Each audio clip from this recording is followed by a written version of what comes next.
हाँ, आज अगर इस न्यूज पॉइंट में चर्चा करें और दो लोगों का नाम लेना हो तो इन दोनों के अलावा कोई तीसरा नाम नजर नहीं आएगा आपको, क्योंकि इन दोनों के कारण आज मोदी बुरी तरह फंस गए।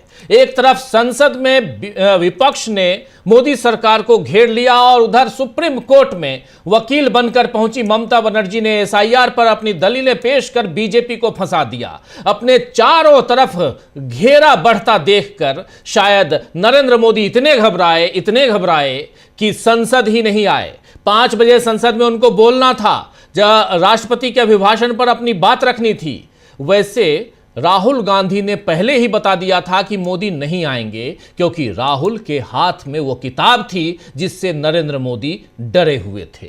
आइए जरा सुन लेते हैं, ये राहुल गांधी की जुबानी है कि नरेंद्र मोदी नहीं आएंगे क्योंकि राहुल गांधी के हाथ में वो किताब है जिससे नरेंद्र मोदी डरे हुए हैं। सुनिए जरा राहुल गांधी को। ये सरकार कह रही है कि किताब है ही नहीं। Speaker has said that this book does not exist. Government has said this book does not exist. Rajnath Singh ji has said this book does not exist. Every youngster in India should see that this book exists.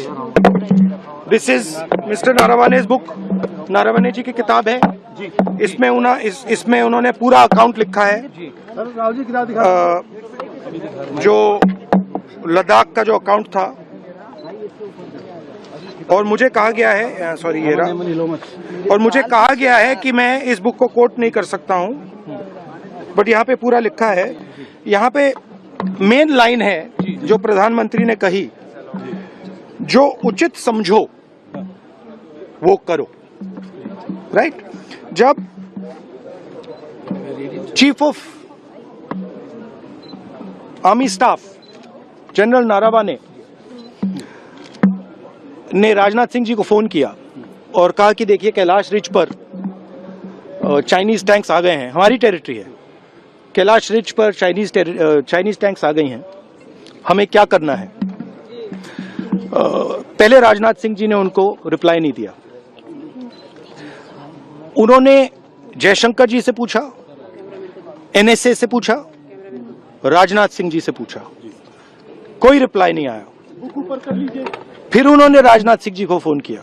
Rajnath Singh ji ने कहा कि मैं top से पूछता हूं। Right? Order था, standing order था top का कि अगर चाइनीज फोर्सेस अंदर आएंगी तो उनपे बिना हमारे पूछे फायर नहीं करना है। नरवणे जी और हमारी जो आर्मी थी, जो सेना थी, वो उन टैंक्स पर फायर करना चाहती थी क्योंकि वो टैंक्स हमारी टेरिटरी में आ गई थी। नरेंद्र मोदी जी ने मैसेज दिया कि देखिए, जो उचित समझो वो करो। मतलब नरेंद्र मोदी जी ने अपनी जिम्मेदारी पूरी नहीं की। उन्होंने आर्मी चीफ से कहा कि देखो भैया, आपको जो करना है करो, मेरी बस की नहीं है। और आर्मी चीफ ने साफ, नरवाने जी ने साफ लिखा है इसमें, आई फेल्ट रियली अलोन। मैं बिल्कुल अकेला था। I was abandoned by the entire establishment. This is what they are scared of me saying. करना क्या चाहिए था? प्रधानमंत्री को क्या करना चाहिए था सर? राहुल जी पीएम को क्या करना चाहिए था? I don't think PM will have the guts to come to the Lok Sabha today. Because if he comes, I'm going to give him this book. So if PM comes, I will go physically and hand him this book, so he can read it. And उनको पता लग जाए कि उनकी सच्चाई क्या है, देश को पता लग जाए। Thank you.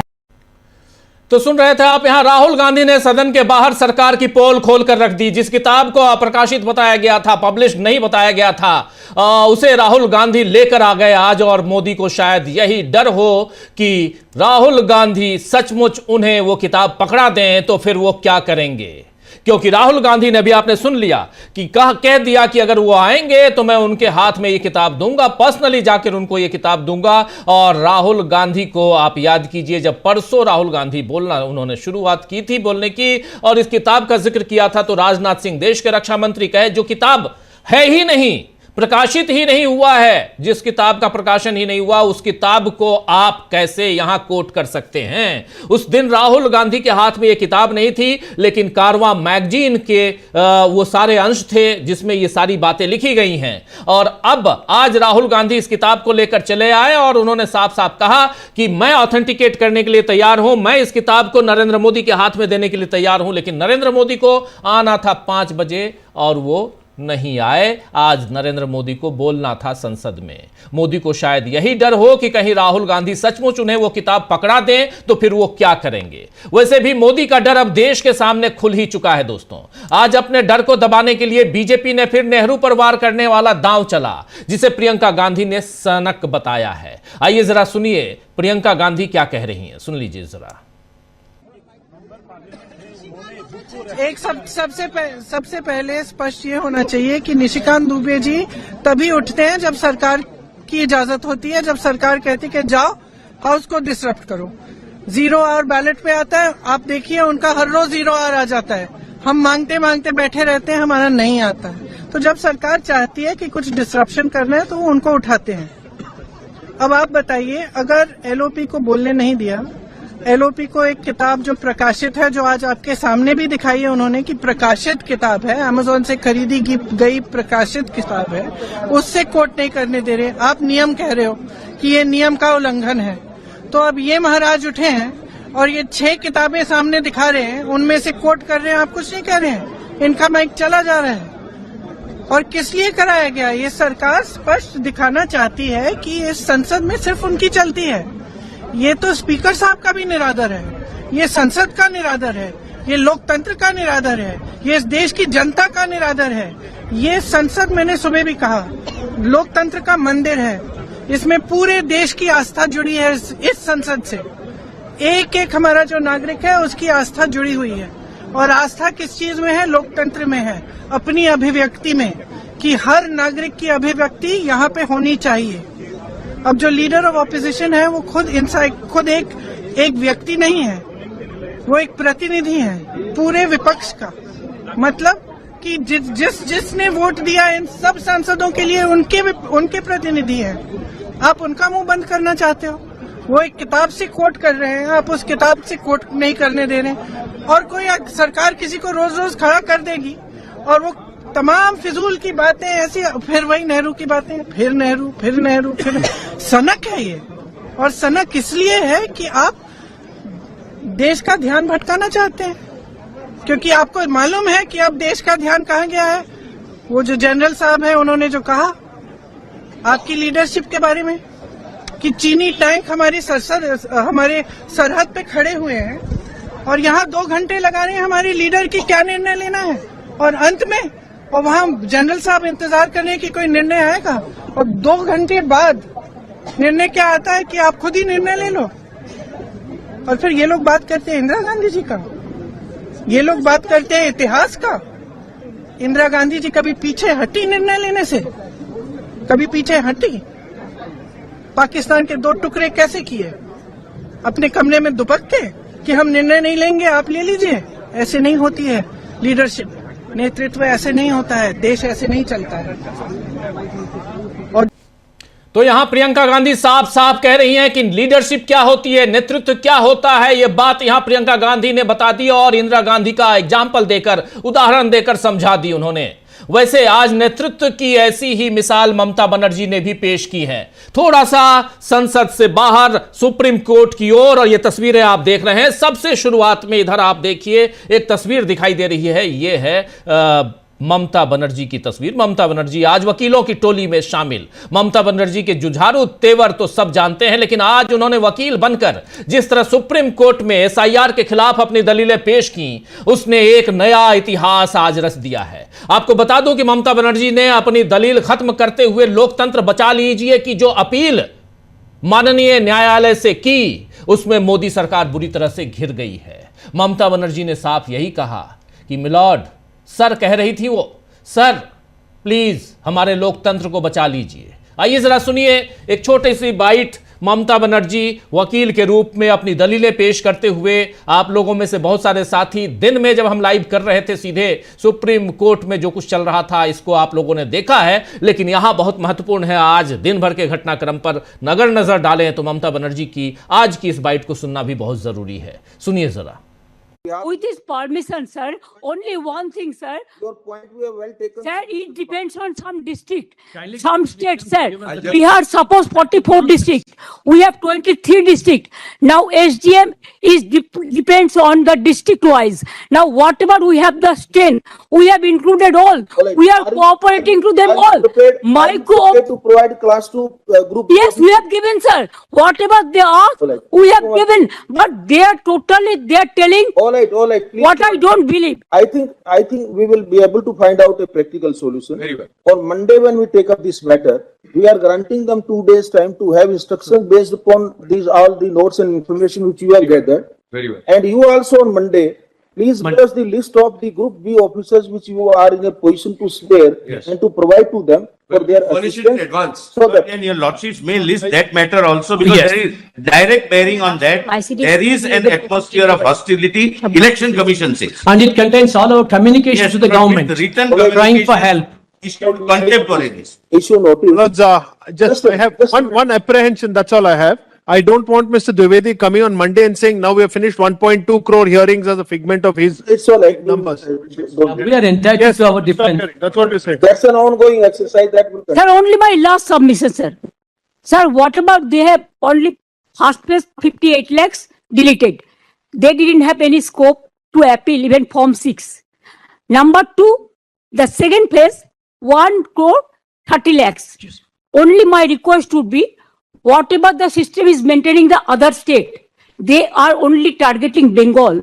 Only for Bengal they appointed these micro observers. Not the forum, Millet. Yes, for to bulldoze the West Bengal people. Sir, my humble submission will be, sir, the logical discrepancy case not to be deleted, and there should be, as it is, it should be cleared by the DO and the ERO, not with the micro observer, not with the role observers. Millet, they as well see your lordship's directions at the last occasion. So give us the list of the officers whom you can spare. Yes. Whom you can spare. Yes. Probably, once the officers are made available. Yes. Then micro observer will not be required. Not be necessary, absolutely. Millet will Yes, absolutely. Can do it. whatever the And on role they Monday are itself, we are taking up the matter on Monday. Meanwhile, they will also get instructions and you also give us that list. Very well. Mr. Diwan, please ask your junior to give Yes. complete set of paper book. Of course. In both matters, we'll. Both matters. And in Mr. Gopal's matter. To item very- 37. they were Yes. very learned in Sir, with my humble regards, I convey my great regards, personal fame. and I will just tell, save democracy. 1 minute, madam. Joy Save was democracy.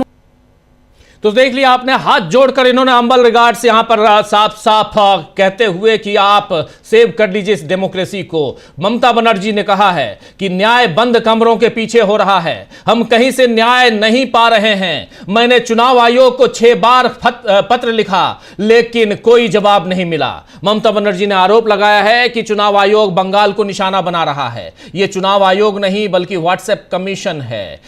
SIR को सिर्फ नाम हटाने का हथियार बनाया जा रहा है, न कि सही जांच का। उन्होंने 24 वर्षों के बाद लागू की गई इस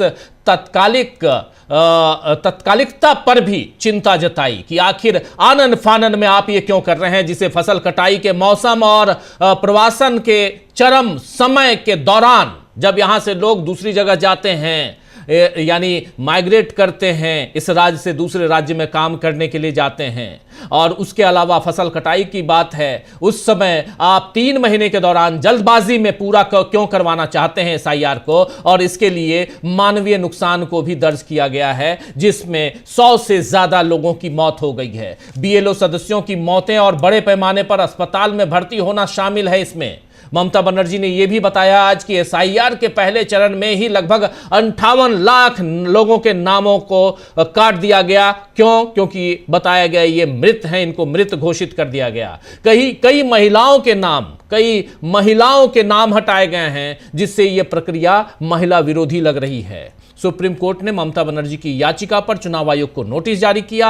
चुनाव आयोग 10 फरवरी तक जवाब दाखिल करने को कहा है कि हम दाखिल कर देंगे। सोमवार को यानी 9 फरवरी को इस पर सुनवाई होगी दोबारा। अब आगे इसमें क्या फैसला आता है ये तो बाद में ही पता चलेगा, लेकिन आज ममता बनर्जी ने बीजेपी को समझा दिया कि बिहार जैसा खेल वो बंगाल में नहीं कर पाएगी।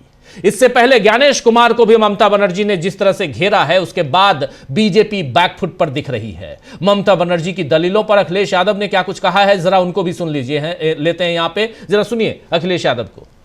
अरे किसानों की बर्बादी की शुरुआत अगर किसी ने की तो भारतीय जनता पार्टी ने। फिर ममता बनर्जी ने SIR को लेकर मुझे खुशी है कि सुप्रीम कोर्ट ने आदरणीय ममता बनर्जी की बहुत सारी बातों से सहमति करके और इलेक्शन कमीशन को कहा है कि इन चीजों पर विचार करें, और मुझे उम्मीद है कि उन्हें न्याय मिलेगा। भारतीय जनता पार्टी की काली करतूत की वजह से उन्हें काला कोट पहनना पड़ा, और हम तो जनता से कहेंगे, आज उन्होंने सदन में या कोर्ट में खड़े होकर बात की, जनता को भी अपने हक के लिए और अपने मतदान के हक के लिए खड़ा होना चाहिए, क्योंकि एक बार मतदाता का मत का अधिकार छिन गया तो अधिकार लगातार छिनते चले जाएंगे। जमीन का अधिकार छिनेगा, राशन का छिनेगा, आपकी विरासत का छिनेगा, आपकी नागरिकता का छिनेगा। ये भारतीय जनता पार्टी केवल छीनने का काम करती है, कुछ देने का काम नहीं करती। राहुल गांधी जी लगातार तो आप सुन रहे थे यहां अखिलेश यादव ममता बनर्जी की तारीफ करते हुए कि यहां बीजेपी के काले करतूतों के खिलाफ काले कोर्ट में यहां आज ममता बनर्जी सुप्रीम कोर्ट में खड़ी हो गई। इन सब के अलावा अब फिर से आते हैं जरा इधर संसद की तरफ। संसद में सुप्रीम कोर्ट और संसद दोनों के बीच आज जो कुछ चला आपके सामने हम रख रहे हैं। संसद में आज अपर हाउस यानी राज्यसभा में नेता प्रतिपक्ष मल्लिकार्जुन खड़गे, उन्होंने भी नरेंद्र मोदी की सरकार को ट्रेड डील, अमेरिका के साथ जो ट्रेड डील है, किसानों की बदहाली, अमीरी गरीबी के बीच बढ़ता फासला, संसदीय परंपराओं का अपमान जैसे कई मुद्दों पर राज्यसभा में बुरी तरह घेरा है मोदी सरकार को, और साथ ही बताया है कि बीजेपी को हारने की अब जरूरत क्यों है। जरा सुनिए, साफ साफ कह रहे हैं यहां मल्लिकार्जुन खड़गे कि बीजेपी को अब हारने की जरूरत है। सुनिए जरा। आपकी नफरतें बताती है, आपकी नफरतें बताती है कि आपको प्यार की जरूरत है। आपकी नफरतें बताती हैं कि आपको प्यार की जरूरत है। जीत ने अंधा कर दिया है तुम्हें, जीत ने अंधा कर दिया है तुम्हें, आपको एक हार की जरूरत है। धन्यवाद। जय हिंद, जय। तो सुन लिया आपने, जय हिंद जय संविधान कहते हुए ये बैठ गए, लेकिन उससे पहले इन्होंने यही कहा कि आपकी नफरतें बताती हैं कि आपको प्यार की जरूरत है। आपकी नफरतें बताती हैं कि आपको प्यार की जरूरत है। जीत ने अंधा कर दिया है तुम्हें, आपको एक हार की जरूरत है। तो दोस्तों, ये सुप्रीम कोर्ट एक तरफ और दूसरी तरफ ये संसद, जहां देश भर के चुने हुए प्रतिनिधि, देश की जनता का प्रतिनिधित्व करने वाले वहां कानून बनाते हैं और सुप्रीम कोर्ट उसी कानून का रखवाला है। लेकिन दोनों जगह जो चीजें चल रही हैं वो आपके सामने हैं। आइए, राहुल गांधी के हाथ में वो किताब, और उस किताब से क्यों भाग रहे हैं नरेंद्र मोदी, क्यों भाग रही है नरेंद्र मोदी की सरकार, उनके मंत्री क्यों भाग रहे हैं, इस पे चर्चा करेंगे और समझेंगे कि क्या वाकई बीजेपी का हारना अब जरूरी है, जैसे कह रहे हैं यहां पर मल्लिकार्जुन खड़गे, ताकि देश में प्यार, भाईचारा, अमन, लोकतंत्र और संविधान बचा रहे। चलिए चर्चा की शुरुआत करते हैं। क्या सचमुच डर गए हैं नरेंद्र मोदी? क्या राहुल गांधी के हाथ में किताब और उससे डर गए हैं नरेंद्र मोदी?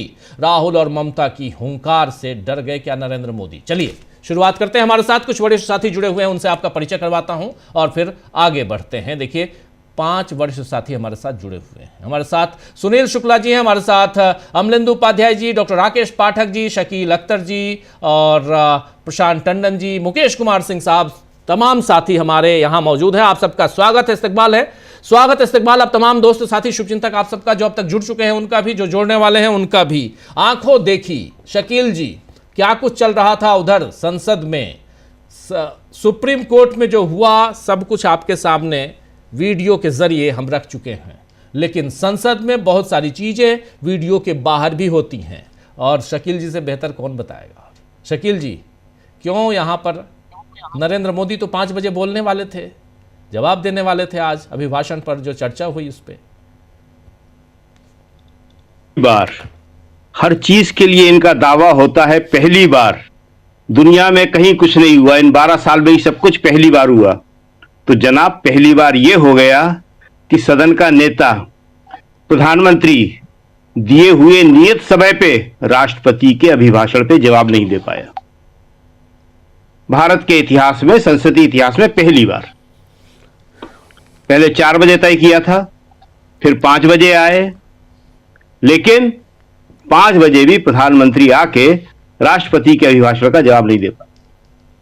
इस पहली बार के चक्कर में संसदीय लोकतंत्र का कितना नुकसान ये कर रहे हैं पता नहीं इनको मालूम है कि नहीं मालूम।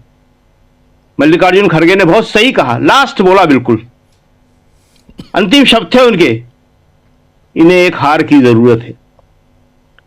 नेता प्रतिपक्ष को भी पहली बार इतिहास में राष्ट्रपति के अभिभाषण पे नहीं बोलने दिया गया, और उन्हें नहीं बोलने दिया गया तो हर चीज का रिएक्शन होता है, नतीजा होता है। नतीजा यह हुआ कि खुद प्रधानमंत्री भी नहीं बोल पाए। राजीव जी, अभी अभी जब हम यहां बैठ रहे थे उससे पहले हमने चेक किया, अभी तक निशिकांत दुबे ने जो गालियां दी हैं, जो अश्लील अभद्र शब्द बोले हैं, उसे एक्सपंज नहीं किया है। जरा वो पूरा प्रकरण भी बता दीजिए, जो हमारे साथी नहीं जानते हैं उनको बता दीजिए कि आज निशिकांत दुबे ने किया क्या है।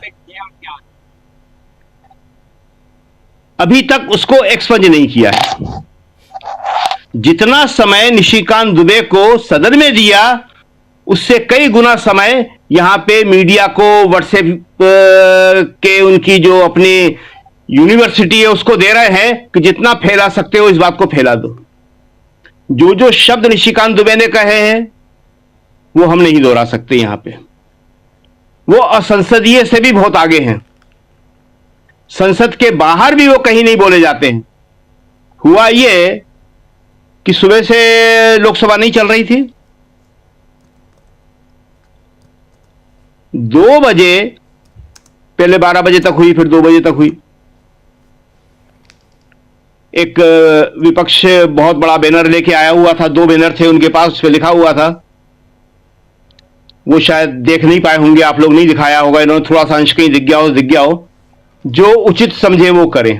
एक तरफ नरवाने जी का फोटो आर्मी चीफ का और एक तरफ मोदी जी का फोटो, बहुत बड़े बैनर थे, आप समझ सकते हैं कि करीब 12-15 फीट की उनकी लंबाई होगी और 6 फीट वो चौड़े होंगे।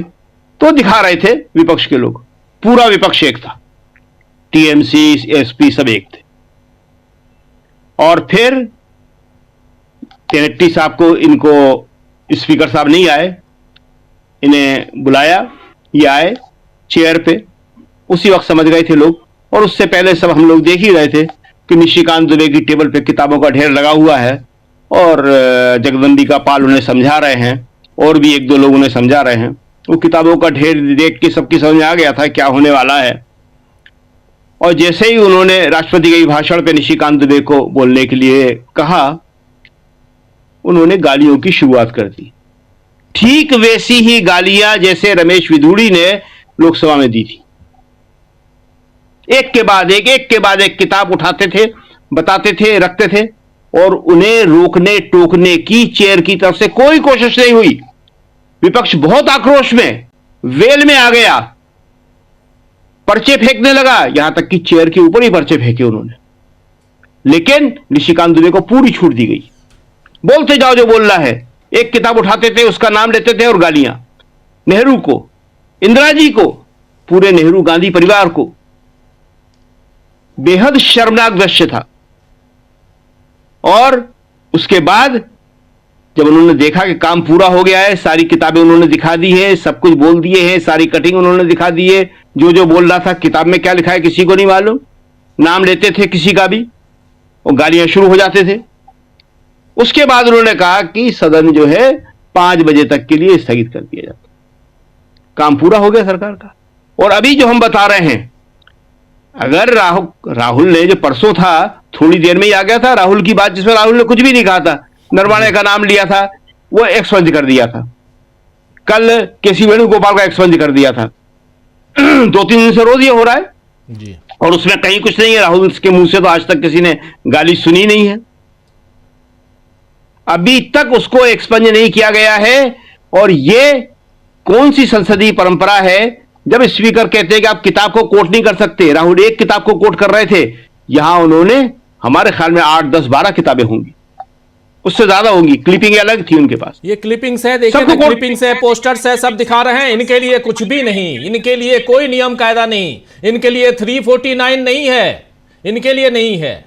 ये सब कुछ दिखा रहे थे और पूरा कैमरा इन पे फोकस्ड था, पूरा कैमरा बार बार। जी शकील जी।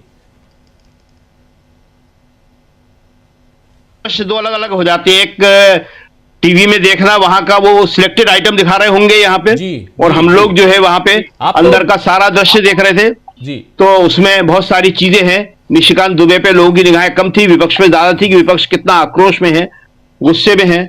और फिर जैसे ही सदन स्थगित किया, आप ही चेयर पे बैठे हुए थे, कृष्णा प्रसाद तेनट्टी नाम है शायद इनका जी, प्रियंका के नेतृत्व में बहुत तेजी के साथ पूरा विपक्ष इन्हीं के बगल से गुजरता हुआ सीधा लोकसभा अध्यक्ष के चेंबर में चला गया और वहां उन्होंने बहुत कड़ा प्रतिरोध किया।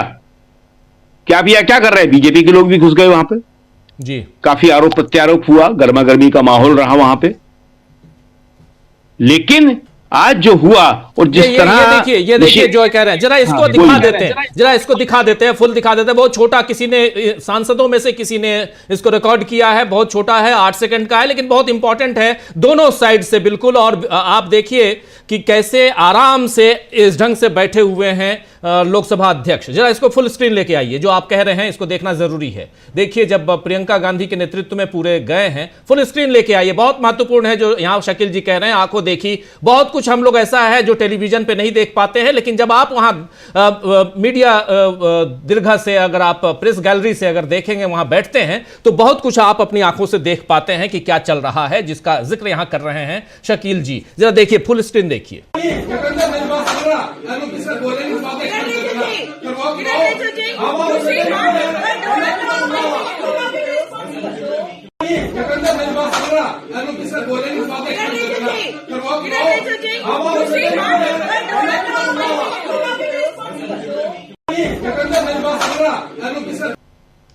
तो देख रहे हैं शकील जी, वही वीडियो है जी।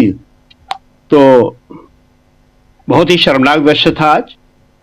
इस तरह सत्ता पक्ष को, पूर्व प्रधानमंत्रियों को गाली देने का मौका देना, क्या छवि बनेगी देश की, उन्हें इसकी चिंता नहीं है।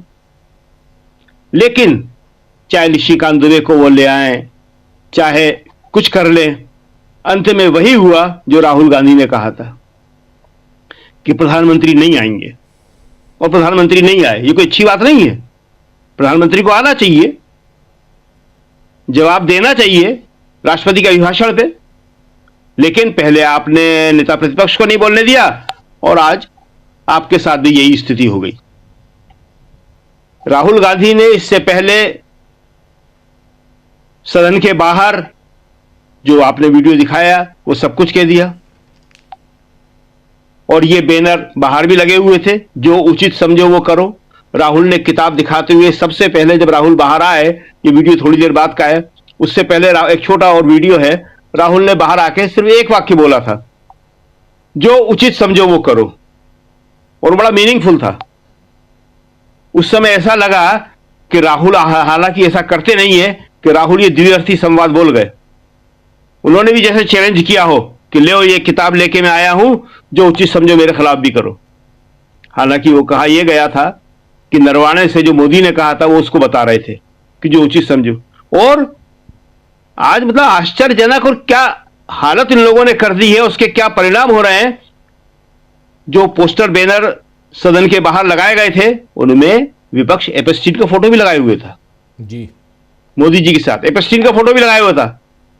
तो अब आप एपेस्टीन की बात, एपेस्टीन फाइल और ये सारी चीजें, नरवाणे जी की किताब कहां छुपेगी? आप कह रहे थे कि किताब है ही नहीं, और प्रियंका ने बताया कि अमेज़न से खरीदी है किताब। राहुल साथ में लेके आए थे, वो पेज पढ़ के सुना रहे थे जहां उन्होंने लिखा था। मतलब आर्मी चीफ देश का वो कह रहा है कि मैं अपने आप को बिल्कुल अकेला असहाय महसूस कर रहा था, मेरे साथ कोई नहीं खड़ा था। और आपने देखा होगा मीडिया किस तरह के बाद सवाल कर रहा था। तो पीएम क्या करते? ये पीएम से पूछना था भैया कि पीएम क्या करते। 3 घंटे आर्मी चीफ पूछता रहा कि क्या करना है। शकील जी, मीडिया वाले पूछ रहे हैं आप रहते तो क्या करते। राहुल गांधी, भाई राहुल गांधी पीएम नहीं है, प्रधानमंत्री। और दूसरे तो ये भी कह रहे हैं कि तो पीएम क्या करते। और कुछ लोग ये भी पूछ रहे हैं कि आप रहते तो क्या करते। वही उसी का जवाब फिर प्रियंका गांधी ने दिया था। जो सवाल जो ये वाला था कि आप रहते तो क्या करते, उसी का जवाब प्रियंका गांधी ने दिया था कि इंदिरा गांधी ने क्या किया था। निर्णय बंद कमरे में दुबक के नहीं लिया जाता है। 2 टुकड़े कर दिए थे पाकिस्तान के, वही उसका जवाब दिया था कि ये तो एक बड़ा हाइपोथेटिकल सवाल है कि हम होंगे तब बताएंगे कि हम होते तो क्या करते। लेकिन हमारी पार्टी के जो लोग थे, परिवार के तो नहीं कहना चाहिए, प्रियंका इस तरह के शब्द यूज नहीं करती हैं कि परिवार का है, लेकिन परिवार के भी थे जो डीएनए की बात करते हैं। तो वो किया था उन्होंने, फैसला लिया था। हेनरी किसिंगर निक्सन के मुंह पे कह के आई थी, उन्होंने कहा 7वां बेड़ा पहुंचा रहे हैं, इंदिरा ने कहा 8वां बेड़ा ही पहुंचा दो। लेकिन अब फैसला होगा, बांग्लादेश बनेगा। तो राहुल ने वो पेज पढ़ के सुनाया और 3-4 घंटे आर्मी के जनरल चीफ आर्मी चीफ पूछते रहे अलग अलग लोगों से। राजनाथ सिंह, सुरक्षा सलाहकार डोभाल जी, जयशंकर विदेश मंत्री, कोई जवाब देने को तैयार नहीं है, ऊपर पूछेंगे। वो 3 घंटे पहले जो आप बाद में आपने कहा कि जो उचित समझो वो करो, 3 घंटे पहले कर दे कह देते जी। वो पूरा किताब में वर्णन है उसका, एक एक चीज का, कि किस तरह टैंक चले आ रहे हैं। और भारतीय सैनिकों की हालत उस समय गुस्से में, उनके हाथ बांध दिए आपने। वो देख रहे हैं कि चीन के टैंक चले आ रहे, साथ फौज भी थी, वो चली आ रही है आपकी तरफ, बढ़ती चली आ रही है, और आपसे कह रहे हैं कि फायर नहीं करो। बहुत ही शर्मनाक स्थिति थी। और वैसी ही शर्मनाक स्थिति आज निशिकांत दुबे ने वहां पेश कर दी है। सरकार तो क्या कहना चाहिए इसमें, लोकसभा स्पीकर ने, लोकसभा के चेयर ने न उन्हें रोका न टोका और पूरा बोलने का मौका दिया। और अभी आप देख लें शायद कि एक्सपंज अभी तक शायद किया नहीं है, अभी तक खबर नहीं आई कि एक्सपंज किया है। अभी तक नहीं है। मैं भी रात को जब करेंगे, और हो सकता है हम यहां भी गलत साबित हो जाएं, करे ही नहीं, बोल दे। बाद में कई चीजें बताई जा सकती है टेक्निकल तरीके से कि हमने उसी टाइम कह दिया था कि रिकॉर्ड में नहीं जा रहा है। कहां कहा था, क्या कहा था, किसी ने सुना नहीं है। सब में चर्चा थी, कहीं नहीं सुना किसी ने कि जा रहा है कि नहीं जा रहा रिकॉर्ड में जी। पूरा मौका दिया गया। तो अब बाद में बताएंगे हम खड़गे जी का भी अच्छा, बहुत अच्छा बोला था उन्होंने। बिल्कुल। फिलहाल तो ये है लोकसभा का जो आप पूछ रहे थे, तो लोकसभा का ये था। जी बिल्कुल, आपकी नफरतें बताती हैं कि आपको प्यार की ज़रूरत है, जीत ने अंधा कर दिया है तुम्हें, आपको एक हार की ज़रूरत है। डॉक्टर राकेश पाठक जी, ज़रा आपके पास आना चाहता हूं और आपसे समझूं कि क्या यहाँ राहुल गांधी जो कर रहे हैं, आज तो किताब लेके चले आए, अमेज़ोन पे किताब बिक चुकी है। राहुल गांधी कह रहे थे कि विदेश में भी किताबें बिक रही हैं। और नरेंद्र मोदी, पहले कल से ही खबर थी कि आज 4 बजे नरेंद्र मोदी का भाषण होगा, हम लोग भी तैयारी उसी हिसाब से करके बैठे हुए थे, मोदी जी का भाषण सुनेंगे। फिर आया नहीं, 5 बजे होगा, 5 बजे का इंतज़ार करते रहे। और शकील जी ने बाद में बताया कि नहीं, अब आज नहीं, बस ख़त्म, आज नहीं। लेकिन क्या यहाँ सचमुच, और निशिकांत दुबे जिस ढंग से आज उन्होंने भाषण दिया है और जितनी गंदे लहजे में, गंदे शब्दों का इस्तेमाल करते हुए उन्होंने संसद की मर्यादा परंपराओं को तोड़ा है, इस पर सरकार क्यों नहीं कुछ कहती है? यहाँ चुप्पी क्यों? सरकार क्यों कुछ कहेगी राजीव जी? जो हो रहा है, निशिकांत दुबे ने जो कुछ पढ़ा है, सुनाया है, वो सब सरकार की मर्जी से ही तो हो रहा है। ये कैसे संभव है कि देश की संसद में, लोकसभा में, आजादी की लड़ाई में करीब करीब 10 साल जेल में रहे देश के पहले प्रधानमंत्री की चरित्र हत्या हो, जिन 2 प्रधानमंत्रियों ने देश के लिए अपना जीवन न्यौछावर कर दिया हो, उनके चरित्र पर कीचड़ उछाली जा रही हो, और फिर भी स्पीकर आसंदी उसे रोके नहीं। न तो उनका माइक म्यूट किया जाए, न कैमरा उन पर से हटाया जाए, तो इसका अर्थ यह होता है कि सरकार खुद देश के दिवंगत प्रधानमंत्रियों की चरित्र हत्या के उपक्रम में लगी हुई है। दो बातें मैं जोड़ना चाहता हूं राजीव जी। किताबों की बात चल रही है तो सबसे पहले एक किताब का जिक्र कर दें। प्रोफेसर बलराज मधोक की आत्मकथा है जिंदगी का सफर। भगवान न करे कांग्रेस का कोई सांसद कल उस किताब को लेकर पहुंच जाए सदन में और उसके कुछ पन्ने पढ़ना शुरू कर दे। मैं उन पन्नों को भी पढ़ना नहीं चाहता हूं, सिर्फ हिंट कर देता हूं। उस आत्मकथा के तीसरे संस्करण के पेज नंबर 25 पर लिखा हुआ है, और वो जो कुछ लिखा है अगर सदन में किसी कांग्रेस नेता ने सुना दिया तो नरेंद्र मोदी सहित पूरी भारतीय जनता पार्टी के कानों में से खून निकल पड़ेगा। किताब किसी कांग्रेसी ने नहीं लिखी है राजीव जी। प्रोफेसर बलराज मधोक जनसंघ के अध्यक्ष, और इस पेज नंबर 25 पर जो कुछ लिखा है वो अटल बिहारी वाजपेयी और नानाजी देशमुख के बारे में है। दिल्ली में जनसंघ का दफ्तर था 30 राजेंद्र प्रसाद रोड। सिर्फ एक शब्द दोहरा देता हूं। प्रोफेसर बलराज मधोक को जगदीश प्रसाद माथुर जो दिल्ली के नेता थे, उन्होंने इत्तला दी कि 30 राजेंद्र प्रसाद मार्ग जो पार्टी का दफ्तर है उसे व्यभिचार का अड्डा बना लिया गया है। किन लोगों ने बनाया, उन दो के नाम मैं शुरू में ले चुका हूं, दोहराना नहीं चाहता हूं। उनमें से एक हमारे ग्वालियर के सपूत हैं, 3 बार देश के प्रधानमंत्री रहे। हम कभी नहीं चाहेंगे कि सदन में इस तरह की किताबों का उल्लेख हो। यद्यपि जिंदगी का सफर नाम की इस किताब को बाद में प्रतिबंधित कर दिया गया, फिर भी जरा सी कोशिश करने पर मिल जाएगी। अब सदन में बोलने को लेकर, किताब के हवाले से बोलने को लेकर राहुल गांधी को जिस तरह रोका और टोका गया, पहले कहा गया राजनाथ सिंह की तरफ से किताब छपी ही नहीं है, राहुल गांधी ने किताब भी लाकर दिखा दी। लेकिन राजीव जी, आपको मैं एक अद्भुत जानकारी साझा करना चाहता हूं। 6 फरवरी सन 2020 देश के यशस्वी प्रधानमंत्री नरेंद्र मोदी ने फेकिंग न्यूज नाम की एक वेबसाइट के हवाले से भाषण दिया। उस वेबसाइट का नाम ही है फेकिंग न्यूज। उसका डिस्क्लेमर है, उसकी उद्घोषणा है कि हमारी वेबसाइट पर सब कुछ फेक है। हम हास परिहास के लिए, कटाक्ष के लिए, सटायर के लिए फर्जी खबरें पेश करते हैं। देश के प्रधानमंत्री ने फेकिंग न्यूज वेबसाइट के हवाले से जम्मू कश्मीर के दो मुख्यमंत्रियों फारूक अब्दुल्ला और उमर अब्दुल्ला पर आरोप लगाया था। पहले उन्होंने कहा कि उमर अब्दुल्ला ने कहा कि धारा 370 हटेगी तो कश्मीर अलग हो जाएगा, टूट जाएगा भारत से।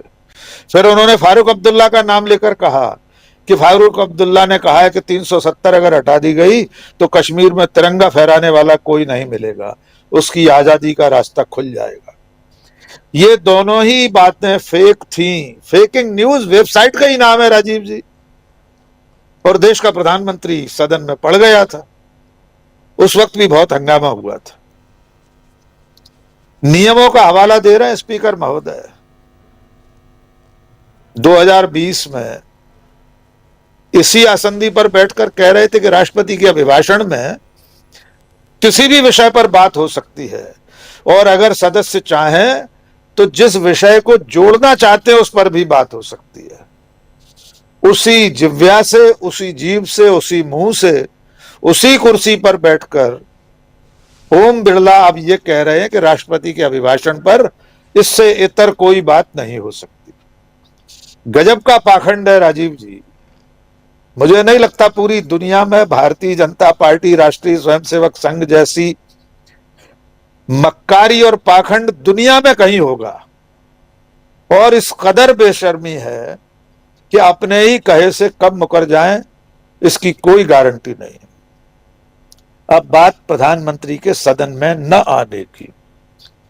देखिए, राहुल गांधी ने सुबह कह दिया था कि मैं तो उनको किताब गिफ्ट करूंगा, खुद चल कर जाऊंगा, फिजिकली उनको भेंट करूंगा। राहुल गांधी एक बार सदन में पहले भी प्रधानमंत्री को गले लगाने की कोशिश कर चुके हैं। वे खुद को मोहब्बत का सिपाही कहते हैं, मोहब्बत की दुकान खोलने निकले हैं। वे सदन से लेकर सड़क तक इसी आपसी सद्भाव की कोशिश में लगे रहते हैं, ऐसा उनका दावा है। हो सकता है आज भी वे जाते, किताब भेंट करते, नरेंद्र मोदी से गले मिलने की कोशिश करते।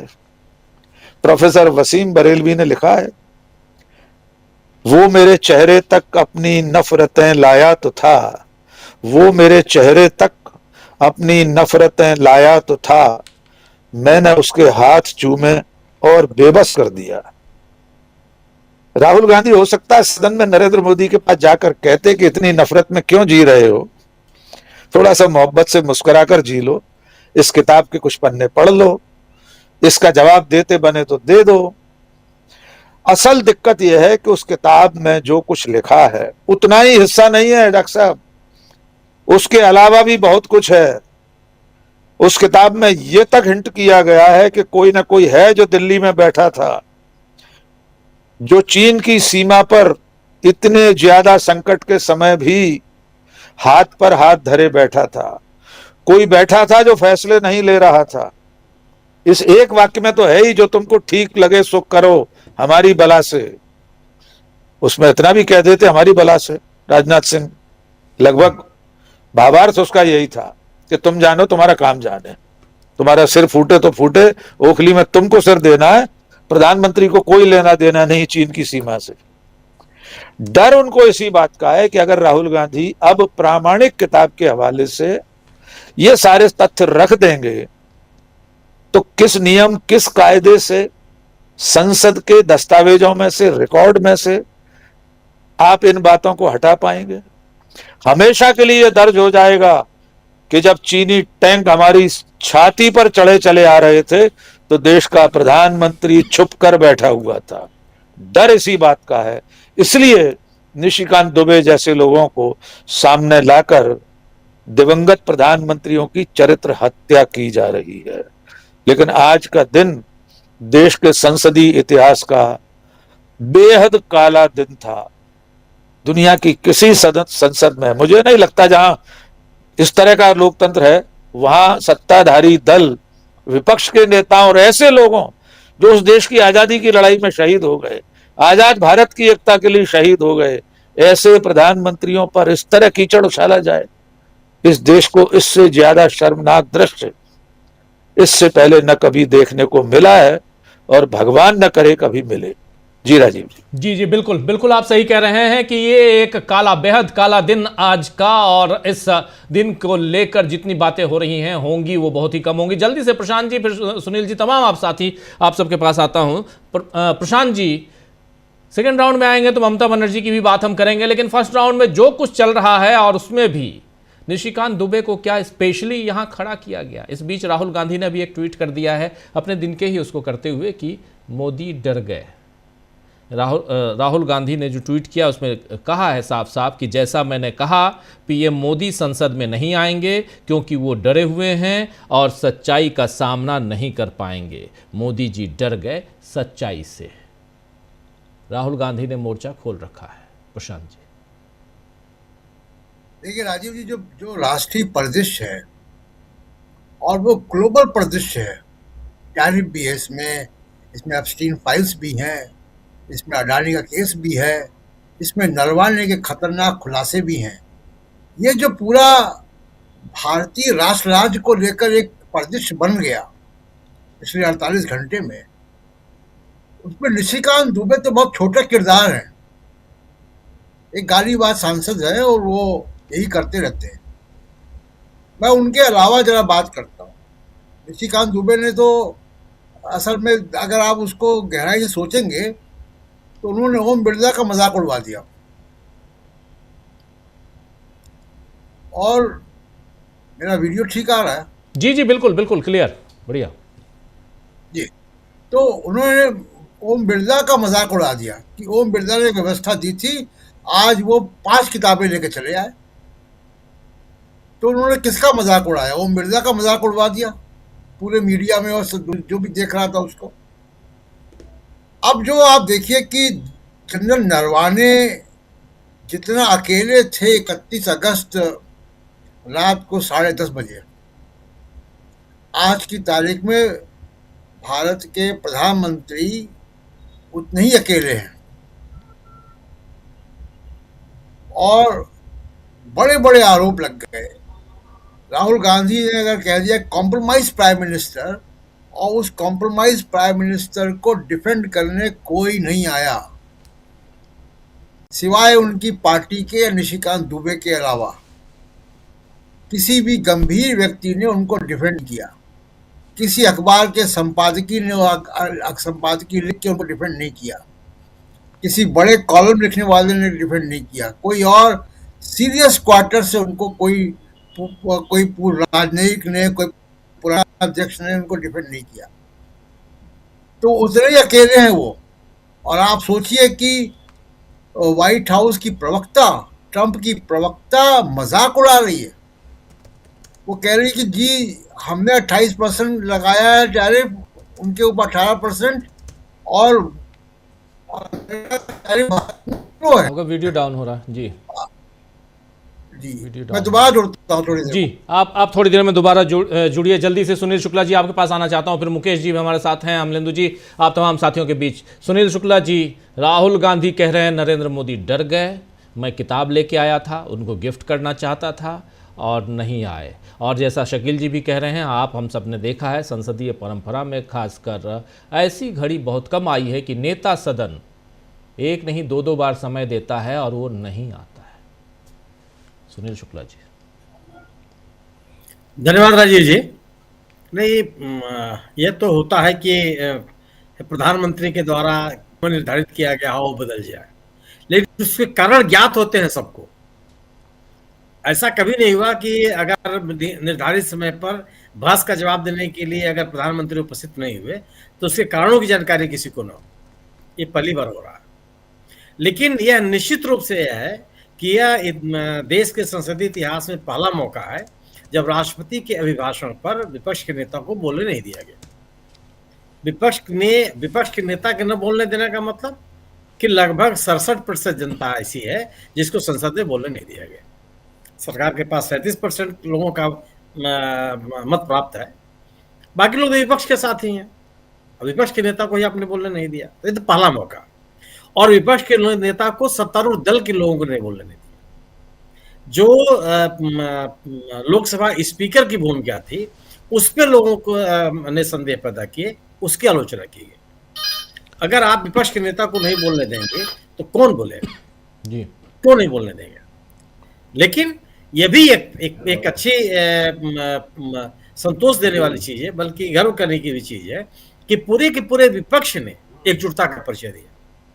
जब राहुल गांधी को भाषण देने का मौका नहीं मिला तो विपक्ष का कोई भी नेता, आप वो समय याद करें, यही आज जिनको आप दिखा रहे थे जिन्होंने निशिकांत दुबे को बोलने का मौका दिया, उन्हीं वो तेनेटी साहब ही उस समय आसंदी पे बैठे हुए थे। इन्होंने राहुल गांधी के बाद तमाम विपक्ष के नेताओं का नाम पुकारा, लेकिन कोई नेता खड़ा होकर के अपनी बात नहीं कहा। लोग रहे और सदन से बाहर निकलने के बाद भी लोगों ने इस बात पे बल दिया कि विपक्ष के नेता को न बोलने देना संसदीय परंपराओं का अपमान है, संसदीय परंपराओं का खंडन है, संसदीय परंपराओं को कमजोर करने की कोशिश है। तो विपक्ष ने जो एकता का परिचय दिया वह भी एक महत्वपूर्ण एक तथ्य के रूप में देखा जा रहा है। अब सवाल यह है कि राहुल गांधी ने जो सवाल उठाए हैं, वह अब सवाल इस बात का है कि राहुल गांधी ने जो सवाल उठाया है वो कितना गंभीर है। क्या उन मुद्दों का जवाब देने की स्थिति में सरकार है? राहुल गांधी ने तथ्यपरक बातें कही हैं। राहुल गांधी ये तो कह नहीं रहे हैं कि किताब प्रकाशित हुई या नहीं हुई, और अगर किताब प्रकाशित नहीं हो रही है तो इसके पीछे स्वयं आप हैं। किताब तो छपी हुई है, लोगों के हाथों में है, राहुल गांधी खुद हाथ में लिए घूम रहे हैं, तमाम लोगों के पास वो किताब है। लेकिन अगर आप कह रहे हैं कि वो प्रकाशन की प्रक्रिया को तो आप रोके हुए हैं ना, सरकार रोके हुए है, सरकार के पास विचार नहीं है। और महत्वपूर्ण ये भी नहीं है, जो राहुल गांधी कह रहे हैं वो चीजें पब्लिक डोमेन में है। एक मैगजीन का नाम वो ले रहे हैं और उस मैगजीन में वो चीजें छपी हुई हैं आज से कई साल पहले। तो प्रश्न इस बात का है कि राहुल गांधी ने जो सवाल उठाए हैं, जो बातें कर रहे हैं, वो महत्वपूर्ण है। किताब प्रकाशित हुई कि नहीं हुई, लोगों के पास है या नहीं है, पब्लिक सर्कुलेशन में है या नहीं है, बिक रही है या नहीं रह रही है, ये महत्वपूर्ण नहीं है। महत्वपूर्ण है कि राहुल गांधी ने जो सवाल उठाया कि चीन के टैंक भारतीय सीमा की तरफ चलते चले आ रहे हैं और प्रधानमंत्री जी ने कोई निर्णय नहीं लिया।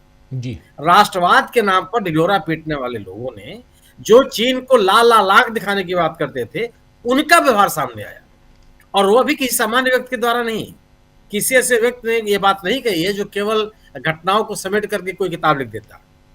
भारतीय थल सेना के प्रमुख ने बात कही, और जो बातें उन्होंने कही उसका खंडन किसी ने नहीं किया। थल सेना प्रमुख ने भी यह कभी नहीं कहा कि हमने ऐसा नहीं लिखा है। उनकी जानकारी में यह है कि कारवान मैगजीन ने उनके बारे में, उस किताब के बारे में किस तरह की समीक्षा लिखी है, लेकिन उन्होंने तो नहीं कहा। उन्होंने तो ये कहा कि मेरा काम किताब लिखना था, मैंने किताब लिख दिया, मैंने किताब लिख करके पब्लिशर को दे दिया, पब्लिशर ने उस किताब को छाप दिया। अब वो बिकने का जहां तक सवाल है, ये जिम्मेदारी या नो ऑब्जेक्शन लेने का जो दायित्व है वो पब्लिशर के पास है। उन्होंने उस कंटेंट के बारे में आज तक नहीं कहा। अब सवाल इस बात का है कि जो आज सवाल पैदा हो रहा है आज के प्रधानमंत्री के ऊपर, आज सवाल पैदा हो रहा है आज के सरकार के ऊपर कि उसने विषम परिस्थितियों में कोई निर्णय नहीं लिया, और उस समय के थल सेना अध्यक्ष कह रहे हैं कि गर्म आलू मेरे हाथ में रख दिया गया, अकेला छोड़ दिया गया। युद्ध सेना नहीं करती है, हम कोई बांग्लादेश और पाकिस्तान नहीं है। युद्ध की स्थिति यह एक राजनीतिक निर्णय है, और यह राजनीतिक निर्णय सरकार लेती है। विदेश जाने के लिए एक सामान्य सी घटना होती है कि टिकट कटाइए, जहाज में बैठिए, चले जाइए। इसके लिए आपको पॉलिटिकल क्लियरेंस की आवश्यकता होती है, यह सरकार का नियम है। युद्ध करने की जिम्मेदारी आपने छोड़ दी थल सेनाध्यक्ष पर, और आप जब मुद्दे उठाया जा रहा है तो उसका जवाब नहीं देंगे आप। जहां तक आज की घटनाक्रम है, आप याद कीजिए, कल ही प्रधानमंत्री जी का एनडीए संसदीय दल के बैठक में सम्मान किया गया था। अगर उस भाषण को आप पढ़ लीजिए तो उस भाषण में उन्होंने निशिकांत दुबे की तारीफ की थी।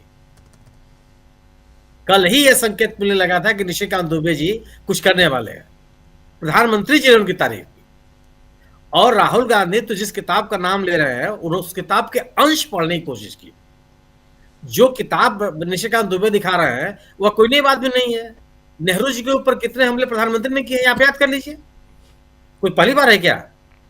इंदिरा गांधी के ऊपर भारतीय जनता पार्टी जनसंघ के लोगों ने किस किस तरह की बातें कही हैं, या कोई छुपा हुआ इस देश के भीतर? लेकिन क्या लोगों ने इसको स्वीकार कर लिया? आप बोफोर्स चिल्ला रहे हैं, बोफोर्स को साबित कर पाया कोई न्यायालय में? न्यायालय में तो उसको कभी नहीं माना गया, हमेशा उसको खारिज कर दिया जितने भी आरोप थे। तो ऐसा ये जो एक कोशिश है केवल कि आप एक जो आज प्रधानमंत्री के ऊपर सवाल पैदा किए जा रहे हैं उसके समकक्ष आप इस तरह के विवाद पैदा कर दें, जो संभव नहीं है। यह एक तरह की असफल कोशिश है। लेकिन निश्चित रूप से संसद के भीतर जो आज की कार्रवाई हुई, जो इस तरह से निशिकांत दुबे ने कहा, यह बहुत ही अशोभनीय है। यह दुनिया के पैमाने पर हमारे यहाँ की कोई अच्छी तस्वीर नहीं बनती, हमारे संसदीय कार्रवाई की कोई अच्छी तस्वीर नहीं बनती है।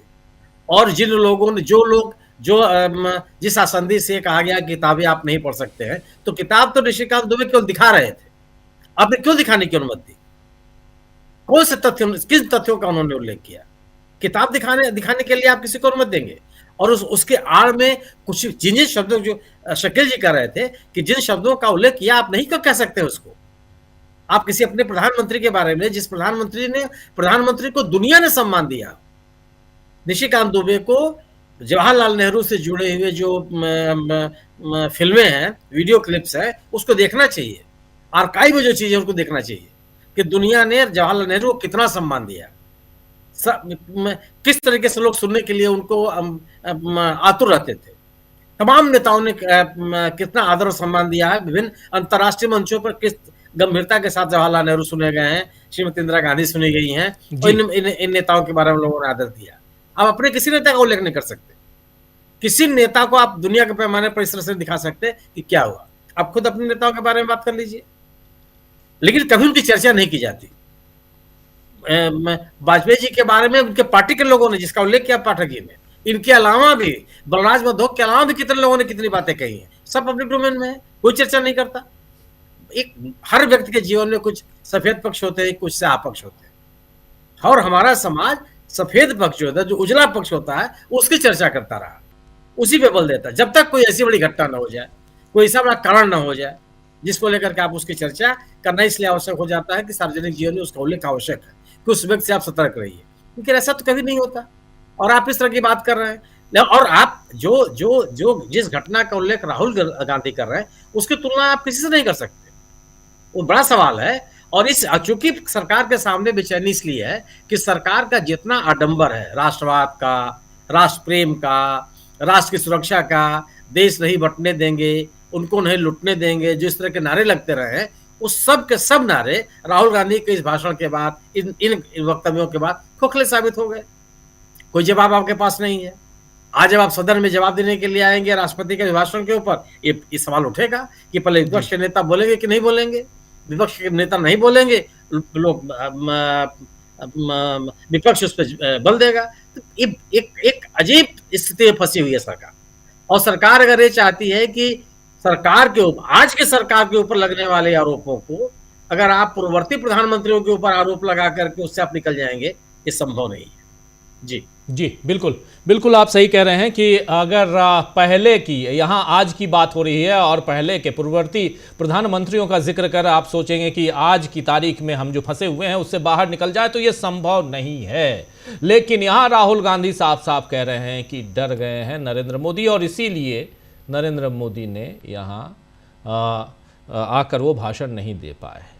जल्दी से प्रशांत जी आप अपनी बात पूरी कीजिए, फिर मुकेश जी आपके पास आता हूँ। प्रशांत जी,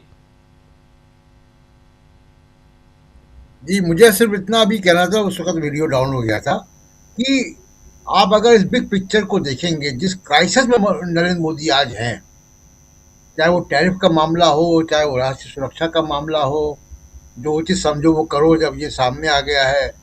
राहुल गांधी उनको कह रहे हैं कि ये कॉम्प्रोमाइज प्राइम मिनिस्टर है, एप्स्टीन की फाइल में उनके नाम आ रहे हैं, जो दुनिया का सबसे कुख्यात बदनाम सेक्स ऑफेंडर है, उससे हरदीप पुरी जी जाके मिल रही है।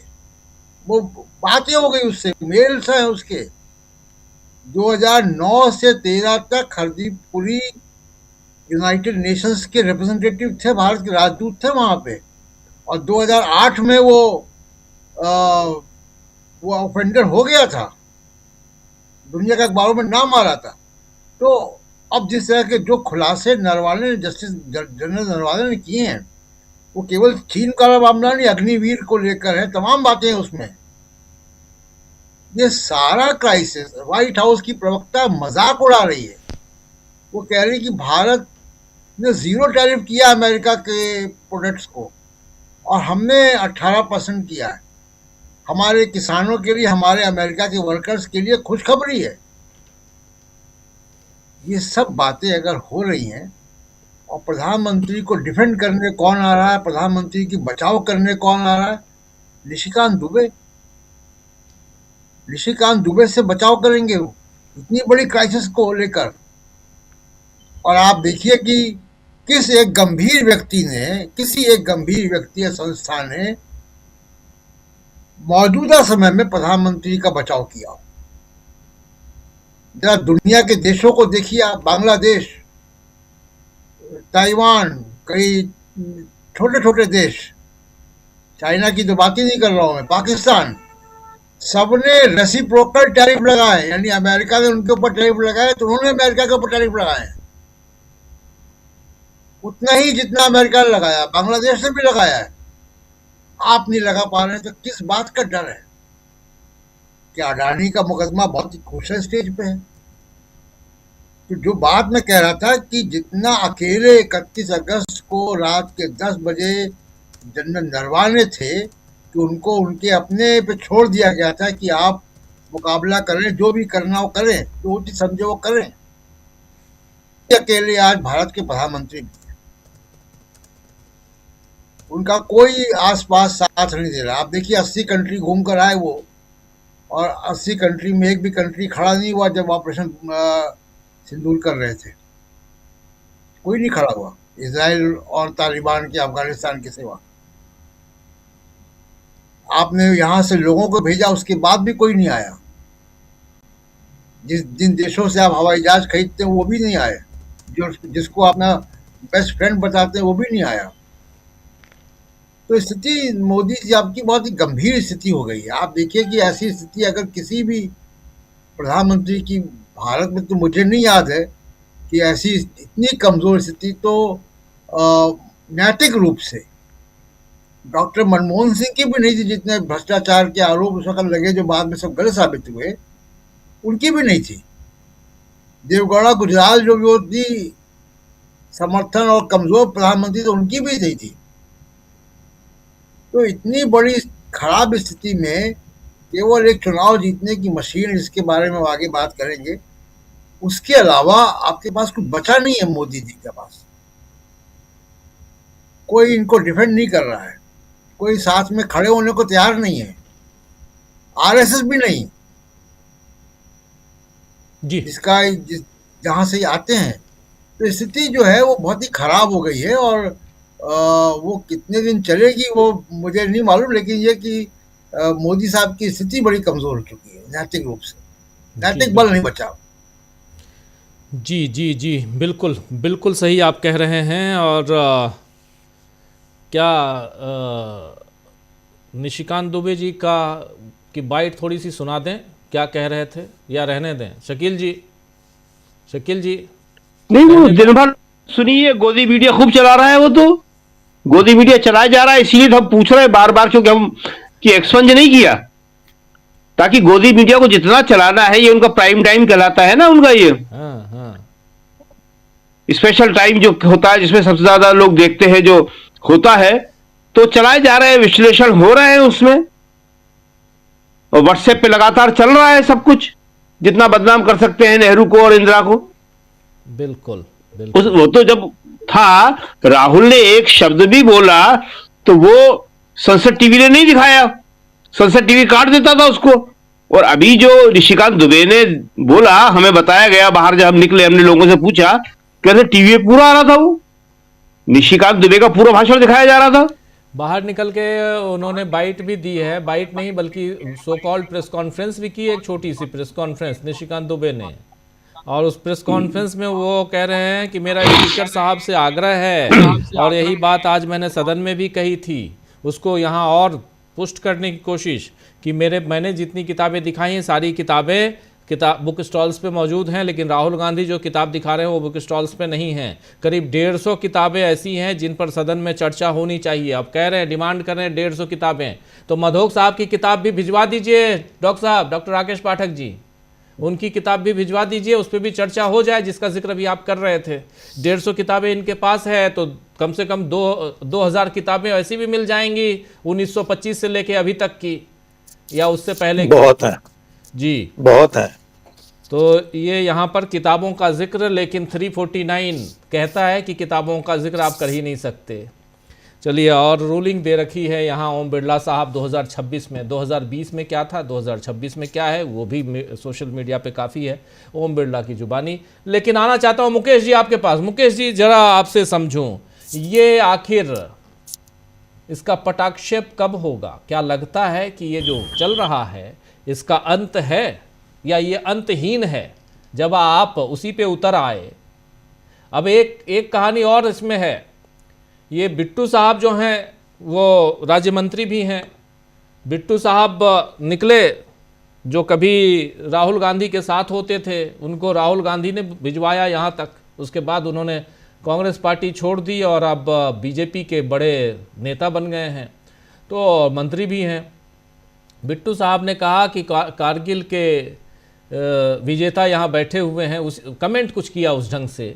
उसके बाद राहुल गांधी ने कहा, देखो मेरा ट्रेटर दोस्त आ रहा है, यानी गद्दार दोस्त मेरा आ रहा है। उसके बाद फिर अब ये लोग पूरे देश भर में प्रदर्शन की तैयारी कर रहे हैं राहुल गांधी के खिलाफ, क्योंकि यहाँ सिख भावना का राहुल गांधी ने अपमान कर दिया है, ये कहा जा रहा है। पहले उस बाइट बहुत देर से आप लोग देख रहे थे, विजुअल तो स्क्रीन पे था, उसको फुल स्क्रीन देख लेते हैं, क्योंकि ये आज बताना ज़रूरी है, कल इस पर बवाल मचाने की कोशिश करेगी बीजेपी, इसलिए क्योंकि और आज शाम को दिल्ली में हो चुका है एक प्रदर्शन, कुछ 25-50 लोगों का प्रदर्शन ऑलरेडी कर चुकी है बीजेपी, और कल पूरे दिन भर करने की प्लानिंग है, पूरे देश में करने की प्लानिंग है। चलिए, और ये सब क्यों? मुकेश जी, आप हम सब अच्छी तरह से जानते हैं, इसलिए क्योंकि उस किताब से ध्यान भटकाना है। एक किताब से ध्यान भटकाने के लिए 150 किताब को सामने लेके आना है, और अब एक और मुद्दा है। लेकिन पहले हुआ क्या था, जरा देखिए।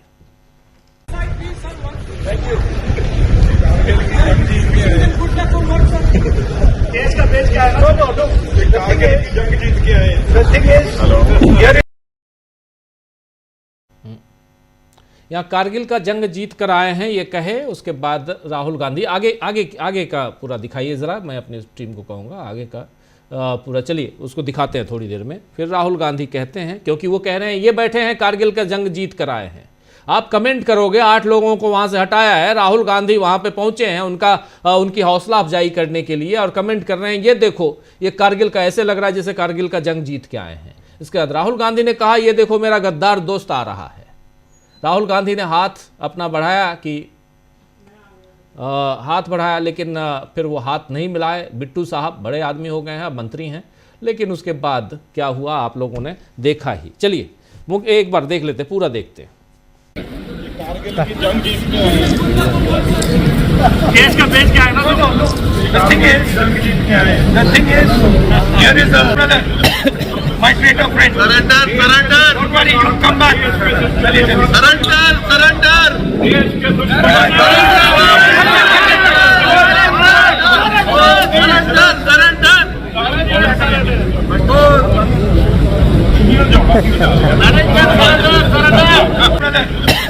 My traitor friend. Surrender, surrender. Don't worry, you'll come back.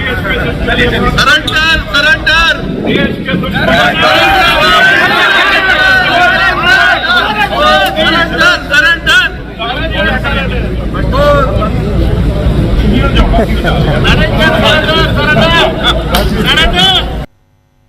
देख लिया आपने, ट्रेटर दोस्त बोला, उसके बाद में वो भी अपनी बात रखने लगे। यहाँ पे फिर अब बवाल मचाने की कोशिश है। ये सब कुछ चल रहा है संसद में, संसद के अंदर जो चल रहा है, संसद के बाहर जो चल रहा है, ये सब देखिए। मुकेश जी, आपकी टिप्पणी, अंत है इसका?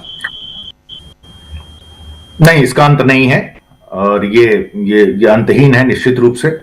उसकी वजह यह है कि इनको सिर्फ यही एक गीत आता है, यही एक गाना आता है, उसी को ये दिन रात गाएंगे। राहुल गांधी खरी खरी कह रहे हैं, क्योंकि रवनीत का जो अतीत है, उनका जो खीत है, वहां से जहां वो आज पहुंचे हैं, उसे भारत में गाया जाता है, उसे भारत में जयचंद और विभीषण कहा जाता है। तो इसलिए, और दूसरी तरफ से क्या जवाब दिया जा रहा है रवनीत की तरफ से कि ये देश के दुश्मन है। देश का दुश्मन क्या गद्दार है कि नहीं है? यानी जिस तरह की ये गाली गलौज की भाषा है, इसको देख करके ये साफ दिख रहा है कि संसद कहां चली गई है, लोकतंत्र कहां चला गया। हमने सारे के सारे संविधान के जितने भी स्तंभ हैं सबको धंसते हुए, सबको लिजलिजा बनते हुए देखा है।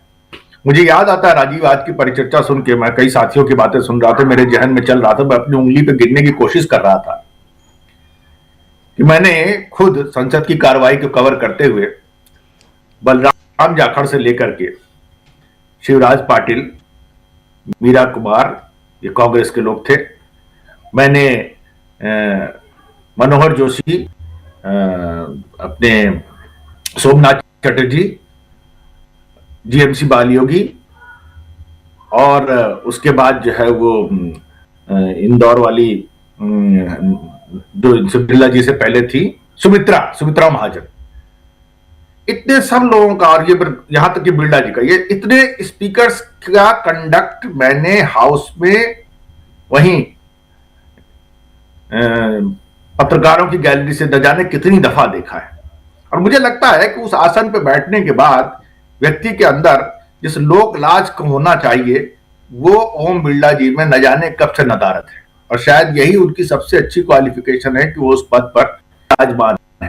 वो एक रूलिंग देते हैं कि साहब आप किताब को ऐसे ऐसे कोट नहीं कर सकते, पब्लिश इस बात को लेकर के विवाद है, पब्लिश्ड वो किताब है, उस किताब का आज तक विमोचन नहीं किया गया है। फर्क सिर्फ इतना है, और विमोचन क्यों नहीं किया गया उसके बारे में सुनील जी ने बताया, उस बात को दोहरा नहीं रहा हूं। वो किताब है, किताब अपनी फिजिकल फॉर्म में है, सैकड़ों लोगों के पास उसकी कॉपियां हैं, तो इसलिए वो कोई प्रतिबंध, और मजे की बात ये देखिए कि वो प्रतिबंधित किताब नहीं है। आज तक केंद्र सरकार ने सिर्फ और सिर्फ एक, चूंकि वो पूर्व सेना अध्यक्ष ने लिखी है, लिहाजा उनको एक अनुमति का प्रोटोकॉल एक निभाना है। केंद्र सरकार उस प्रोटोकॉल में दबाए बैठ गई, हम तो अनुमति नहीं दे रहे। अनुमति नहीं देने का ये मतलब, और इसलिए छपने के बाद उसकी कॉपी भेजी गई थी पब्लिशर की ओर से कि लीजिए साहब, अब ये लिखिए इन्होंने किताब, आप बताइए आपको क्या कहना है इस पर। कुछ नहीं कहा, कोई जवाब नहीं, कोई प्रतिकार नहीं, कोई ऐसी बात नहीं कि साहब यहाँ ये बातें गलत लिखी है, फैक्ट ये नहीं ये है, या ये कहने का आपके पास। लेकिन वो सरकार ने ताकत नहीं जुटाई। एक तरफ तो ये पक्ष है हमारा। और स्पीकर ने क्या रूलिंग दी? स्पीकर ने, अरे भाई आप किसी को उसकी बात कहने दो, लोकसभा बनी काहे के लिए? किसी को उसकी बात कहने बाद आप पूरी ताकत से उसकी बात का प्रतिकार करो। आपके पास बहुत सारे वक्ता हैं। वीडियो कहना ही नहीं दिया आपने। रुक रहा है आपका वीडियो, रुक रहा है। मैं ये कह रहा हूं कि उनको आपने कहने ही नहीं दिया राहुल गांधी को उनकी बात। कहने देते, उसके बाद उन बातों में जो कमी है, जो त्रुटियां है, और जैसे आज निशिकांत दुबे और जो है किताबें लेके आए हैं, एक संसद, तो आज की बातों से चर्चा तो ये लग रहा है कि संसद का एक विशेष सत्र बुलाया जाना चाहिए और उसमें सिर्फ किताबों पे चर्चा होनी चाहिए, और उसके लिए बाकायदा जो है वो इस तरह एक प्रोविजन कर दिया जाएगा। अभी कहते हैं ना, आप खाली अभिभाषण पे बोलिए, आप खाली इस पे बोलिए, आप खाली उस पे बोलिए। अरे भाई, आप डिक्टेट करोगे? कोई आदमी अगर वहां अनपार्लियामेंट्री बात कह रहा है, आप उसको कह सकते हैं, लेकिन विपक्ष के लोग जब भी बोले, मत बोलो, उस पे मत बोलो, उस पे मत बोलो, इस पे मत बोलो, ये क्या है भाई? और जो आपने कहा मोदी जी डर गए यहां से, जहां से आपने इस परिचर्चा को शुरू किया था, ये क्या है? क्यों नहीं डर गए? डरे हुए आदमी के यही तो लक्षण होते हैं। कोई बात आप बता दीजिए जिससे लगे कि नहीं साहब, मोदी जी डरने वाले व्यक्ति नहीं है, एक निर्भीक व्यक्ति है, एक स्टेट्समैन है। एक घटना आप बता दीजिए। जितनी बातें इन्होंने कही, चाहे राजनीतिक हो देश में, तो चाहे अर्थनीति से संबंधित हो, हर बात का इन्होंने सिवाय जुमलेबाजी करने के और क्या किया है? जब आए थे 2014 में, अच्छे दिन लेकर के आने वाले थे, आज तक अच्छे दिन आ ही रहे हैं, आ ही चुके हैं। कैसे अच्छे दिन, किसके अच्छे दिन? नोटबंदी की बातें हम लोगों को याद ही है, चौराहे पे खड़े मिले। जो इनके करतूते, एक नहीं 50 एक घंटा निकल जाएगा, इसमें तमाम वक्ताओं के सबकी जुबान पे चीजें मौजूद है। तो सवाल यह है कि राहुल गांधी जी की ये फितरत है, और नरेंद्र मोदी जी की उनसे भी ज्यादा है, और इन सबसे भी बढ़ के आरएसएस की ये फितरत। मैं आपको बता दूं कि आरएसएस का खुद का डीएनए ही सब आज से नहीं, 1925 से ये जो जासूसी आपकी आवाज काफी कट रही है, क्योंकि वीडियो डाउन है। जैसे प्रशांत जी का वीडियो डाउन था, वैसे ही आपकी आवाज भी कट रही है। माफी चाहूंगा, थोड़ा दोबारा जोड़ने की कोशिश कीजिए, क्योंकि बहुत इंपॉर्टेंट बातें आप कह रहे हैं, लेकिन बीच बीच में कुछ शब्द कट जा रहे हैं तो समझ में नहीं आता है, इसलिए मैं रोक रहा हूं आपको। लेकिन अमलेंदु जी, क्या ये अंतहीन है जो चल रहा है? अभी खबर ये आ रही है कि मल्लिकार्जुन खड़गे के घर पर मीटिंग चल रही है पार्टी सांसदों की, कांग्रेस पार्टी के सांसदों की, आगे की स्ट्रेटेजी पर चर्चा करने के लिए। लेकिन सवाल यही है कि क्या ये अंतहीन है? राजीव जी, ये अंतहीन तो क्या लगता है, लेकिन एक बात तो साफ लगता है कि मोदी जी जड़े हुए हैं। इसमें कोई दो राय समझ में नहीं आती है। वरना मोदी जी को आज उपस्थित रहना चाहिए था, और एक अकेला सब पे भारी 56 इंच की छाती जो थी वो दिखानी चाहिए थी आज सदन में आकर, कि एप स्किन मेरा क्या बिगाड़ लेगा और अडानी की जो फाइल है वो मेरा क्या बिगाड़ लेंगी। आकर के नरेंद्र मोदी को एक कहना चाहिए था, और कहना चाहिए था नरवणे जो है मेरा क्या बिगाड़ सकते हैं, ये उनको कहना चाहिए था। लेकिन राजीव जी, इससे ज़्यादा गंभीर बात यह है कि रक्षा मंत्री राजनाथ सिंह सदन में खड़े होकर कह रहे थे कि मैं दावे के साथ कह सकता हूं, जिम्मेदारी के साथ कह रहा हूं कि ये किताब प्रकाशित नहीं हुई है। तो क्या सदन में मिथ्या वाचन करने के लिए राजनाथ सिंह जी पर विशेषाधिकार हनन का नोटिस लाया जा सकता है? हो सकता है कांग्रेस जो आज बैठक कर रही है उसमें ये भी चर्चा हो कि राजनाथ सिंह और अमित शाह, चूंकि दोनों ने कहा कि किताब प्रकाशित नहीं हुई है और सदन में कहा, उसकी जिम्मेदारी ली कि किताब प्रकाशित नहीं हुई है, तो क्या इनके ऊपर विशेषाधिकार हनन का नोटिस लाया जा सकता है? मुझे लगता है कि अगर चर्चा हो रही है तो अच्छी बात है, चर्चा अगर नहीं भी हो रही है तो इस पर चर्चा करनी चाहिए। चूंकि वो किताब राहुल गांधी के पास है, किताब अमेजन पर उपलब्ध है, वहीं से खरीदी गई है, उसका बिल होगा राहुल गांधी के पास, राहुल गांधी उसको पेश करेंगे, तो ये साफ तौर पर देखना चाहिए। लेकिन आज जिस तरीके से धज्जियां उड़ाई गई बिरला साहब की राजीव जी सत्ता पक्ष के द्वारा, तो अगर कोई बहुत स्वाभिमानी होता लोकसभा का अध्यक्ष तो वो मोदी से कहता, मोदी जी धर्मशाला अपनी संभालो, हम तो घर चलते हैं, इतना अपमान हम नहीं सह सकते। लेकिन बिरला जी चूंकि अब लोकसभा के स्पीकर हैं, राजीव जी मैंने भी कई लोकसभा के स्पीकर देखे हैं, रवि राय और बलराम जाखड़ जो है उनका तो मैंने इंटरव्यू लिए हैं दोनों के उस समय, तो देखा है कि किस मयार के लोग जो थे हुआ करते थे लोकसभा अध्यक्ष। और छोड़िए पीए संगमा, सबकी छोड़ दीजिए आप, वो तो कांग्रेस से नाराज होकर गए थे और वो जो थे बने, उनका भी हम लोगों ने समय देखा है। बाल योगी जो थे एनडीए के ही सहयोगी थे, उनका भी हम लोगों ने समय देखा है। तो अब तक सभी ठीक ठाक लोग रहे, तो ये इतना स्तर से नीचे गिरने की आवश्यकता थी नहीं। उधर राजीव जी धमकाने और चमकाने का खेल चल रहा है। महुआ मोइत्रा जो हैं उन्होंने एक ट्वीट किया है कल, और ट्वीट में उन्होंने कहा है कि हरदीप पुरी जो हैं उन्होंने उनको फोन करके धमकाया कि अपना ट्वीट डिलीट कर दो, वरना मैं तुम्हारी जो मदद करता हूं संसद में वो नहीं कर पाऊंगा। तो उस पर कह रही है महुआ मोइत्रा कि सर मैं अपना चांस खुद लूंगी, मुझे आपके गुंडों की फौज नहीं चाहिए। वो ट्वीट भी हम लोगों के पास है, देख सकते हैं, अंग्रेजी में उन्होंने ट्वीट किया है। तो ये राजीव जी इस तरीके के खेल चल रहे हैं। अगर उन फाइल्स में कुछ नहीं है, जैसा कि राहुल गांधी कह रहे हैं कि मैं जानता हूं कि नरेंद्र मोदी जानते हैं कि क्या कारण है, और ये तो एक साइट का है, किताब जो है वो साइट का रेल है, और जब इस किताब पर चर्चा शुरू होगी तो बहुत सी चीजें सामने आएंगी। तो ये एक तरीके से राजीव जी मुझे लगता है ये मोदी जी काफी डरे हुए हैं, और आज जो नहीं आए, और राहुल गांधी ने फिर कहा कि मैंने कहा था नहीं आएंगे, तो नरेंद्र मोदी नहीं आए। लेकिन सवाल ये है राजीव जी कि नरेंद्र मोदी आखिर कब तक नहीं आएंगे, ये भी है। जब आएंगे किताब तो तभी दी जाएगी, जब भी आएंगे, आज आ जाए, कल आ जाए, परसों आ जाए, जब भी आएंगे किताब तो मिलेगी ना, क्योंकि किताब प्रकाशित है।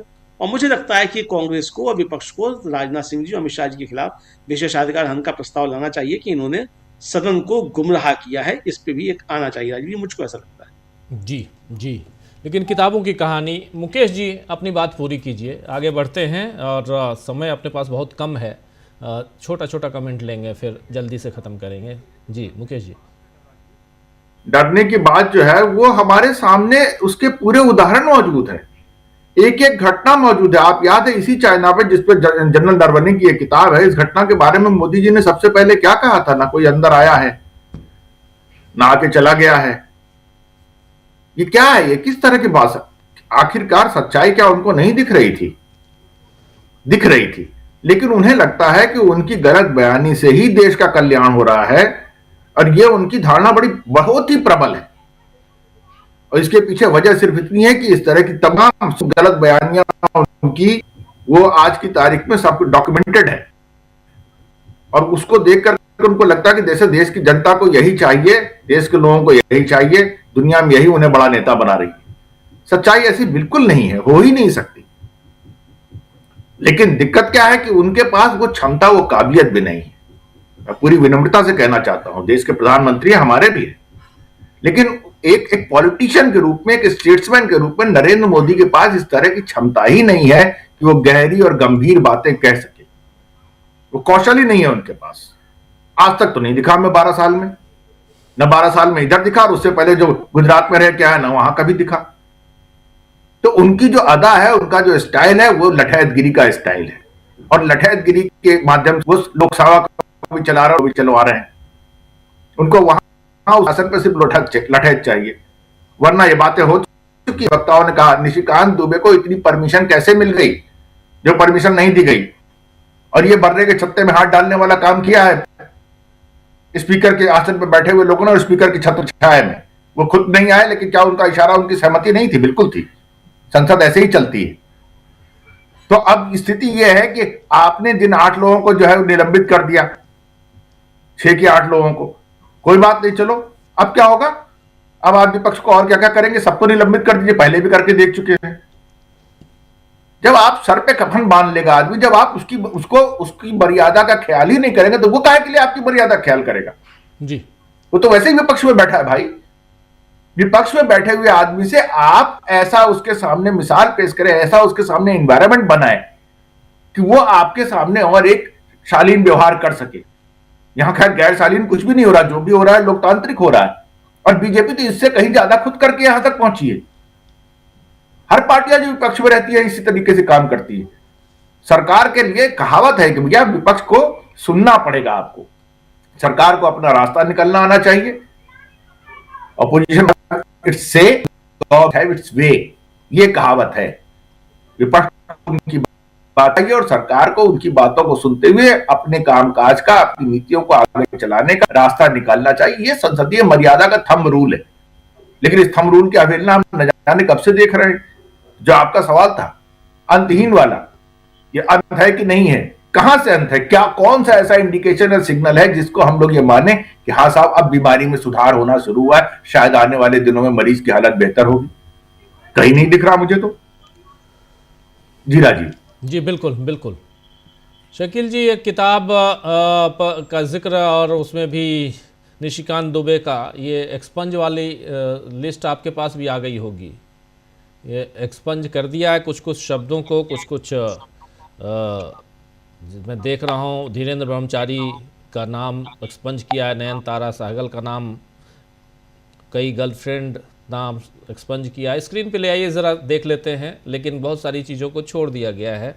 और ये चूँकि लोकसभा ने ये देखिए, इसमें ज़रा और एक्सपोज कीजिए, ज़रा जूम इन कीजिए, इससे समझ में आ जाएगा हमारे तमाम साथियों को। ये निशिकांत दुबे के भाषण का अंश, गद्दारी, अय्याशी, मक्कारी, इन शब्दों को यहाँ हटाया गया है। और नीचे आइए, यहाँ माननीय सभापति श्री कृष्ण प्रसाद टेनेटी साहब हैं जो बैठे हुए थे और निशिकांत दुबे अपनी बात कर रहे थे, रख रहे थे। इसमें अय्याशी मक्कारी शब्द को हटाया गया। दूसरे पेज में आते हैं, दूसरे पेज में जिन शब्दों को हटाया गया है उसका नाम मैं उसका जिक्र ऑलरेडी कर चुका। चलिए थोड़ी देर बाद ही सही इसको भी थोड़ा, ये धीरेन्द्र ब्रह्मचारी, फिर नयनतारा सहगल के से लेकर कई गर्लफ्रेंड तक, उनके संबंध, इन सबको हटाया गया है। चलिए हटाते हैं हम भी। और शकील जी, छोटा छोटा कमेंट, 8:24 6 मिनट है अपने पास, प्लीज जी। जी पहली बात, हम कुछ पॉइंटों में ही बात करते हैं जी। पहली बात, 2 बजे